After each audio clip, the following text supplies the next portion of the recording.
All right. Full house. House is here. You're welcome. Thank you. What the nerve to come in by this time? Wow, really? So we've been going on all those nerves since. Yeah, no, it's an inside joke. You weren't here when the joke started, so you might not get it. Yeah. I don't intend to get it. No, Allah. But interestingly enough, there was a topic that we started, talking about earlier on. We mentioned it to Mike as well, about being on the same, not just wavelength, but maybe drive length as your partner.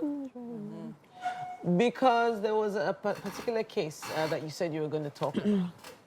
Yeah? Who, me? Yes. Oh, yeah. Okay. Wow, you mean Winfrey. Okay, so basically... Winfrey. Wake up. Okay, so there was basically a post, right, by someone expressing himself and sharing on how he feels that his drive may have killed his relationship. So his angle was that he couldn't understand why his partner was not as what will I call it? Yeah, driven, was not as driven as he was. He basically saw it as mediocrity, or her being mediocre, and her not necessarily wanting the best things or the better things of life. I mean, she did well, she had a business, it was going fine, but he would have wanted her to just keep on pushing. So he was talking about how for him, there is no limits, he doesn't know where to stop, because he believes anything that is created can always get better. So he was like, sadly, he got to realize that everyone's vision is different, and then that you have such drive. Some people are actually just okay being just comfortable. Comfortable, exactly. They don't want all like the fame, money, the wealth, and all of that. So yeah, that was basically what he was saying. And I mean, a lot of people have commented on that. So I just would like to know, I mean, what you guys think about that situation. Do you believe that, I mean, How long has he been with his partner in the first place? Yeah. Oh, well, it wasn't stated. It wasn't stated, yes. Yeah. And, you know, the question there is, you don't know this one before you partner up. Wow. Yeah, you don't find the drive.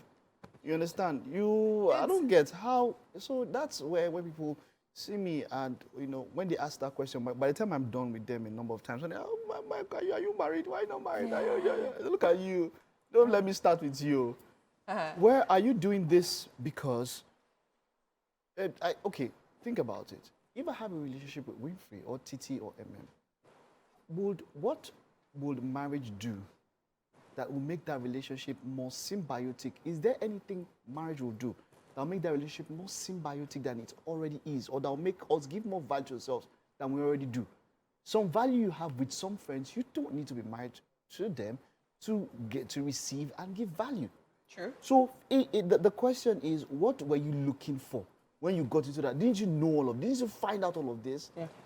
Okay, so now answering that question, I would like to come from this angle. So a lot of times people say opposites attract for good reason. For instance, he's talking about career-driven. You need that balance sometimes. Do you understand? And so I like that's where I'm that. coming from. I feel believe so. you need that balance, because if everybody is career-driven, what happens to the home I wouldn't front? want somebody who's too out there if I'm out there. I understand that balance, it does work. And I feel that, yes, when opposites come in, they can complement each other. It does make sense. But not when you've already got Well, there are different ways to look at it, to be honest. Then you could also question the people he's been talking to, the people in his circle. If at work he's having intelligent conversations with, his female peers, that would also beg to question, because he wants to come home and, have those conversations with her. And she's like, not interested. So I think what he needs to do is find an area that she's more comfortable talking about. They don't have to be on the same wavelength. Like, I've come to realize that we all couples grow differently.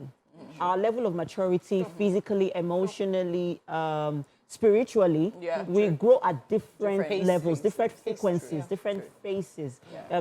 Rather. So I think you should just, give her, just find out what she's interested in. And I think another thing as well, sorry not to cut you, another thing as well is knowing who fits in where. You have a wife, right, that can play that role and literally do all of that. Do you understand? Then you have friends that have that career drive and goals with you. Probably you met them at the workplace. It's for a reason. So and I think another thing, because he also mentioned it, that he didn't understand that some people are just comfortable being like that and it's okay. Because he said he saw her as mediocre. So he literally faulted the fact that she was just laid back and I'm going to lean on what Mike said initially. The person you selected or chose to be your partner, what were you looking for?